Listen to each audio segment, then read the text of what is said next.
Müraciət edənlər çoxdur. Fərqli sektorlarda olan şəxslərdir, jurnalistlər var, müxtəlif qurumların nümayəndələri olur, tələbələr olur və yaxud adi elmi araşdırmalarla məşğul olan şəxslərdir, hansı ki, əldə olunan materialları orijinalından oxumaq istəyirlər. Yəni kifayət qədər müraciət edən olur. Mənə maraqlıdır, bizim var belə ortaq sözlər, Azərbaycandan götürdükləri sözlər varmı? Bəli, hətta mən magistraturada oxuduğum dövrdə bununla bağlı bir neçə məqalə yazmışam, hansı ki, erməni dilində olan türkizmlərdir. Hal-hazırda da yəni bir növ fəlsəfə doktorluğu mövzum da elə bunun üzərindəndir. Məsələn, bir sözü deyə bilərik, arxain sözü var. Arxain şəklində erməni dilində istifadə olunur. Biz bunu daha çox dialekt və şivələrdə görə bilirik. Bəli, bəli. Yəni arxain, rahat. Halbuki bu sözün erməni dilində onsuz da qarşılığı var. Hangist olaraq qeyd olunur. Amma istifadə etmirlər.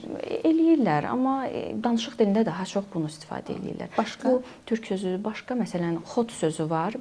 Fonetik dəyişikliyə uğrayıb ot deməkdir. Önünə x. Məsələn Azərbaycan dilində belə bir söz var, xotma.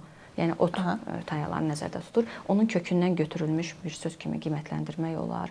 Bu tipli yüzlərlə söz saymaq olar ki, Azərbaycan dilindən ümumiyyətlə türk dillərindən erməni dilinə keçib, erməni dilində türk dilinin təsiri, türk dillərinin təsiri onsuz da danılmazdır. Amma eyni zamanda məsələn digər mənşəli sözlər var ki, həm bizim dilimizdə, həm də erməni dilində bunu görə bilirik. Məsələn xəbər sözü ərəb mənşəli sözdür. Bunu həm biz istifadə edirik, ermənilər də xabar olaraq istifadə edirlər.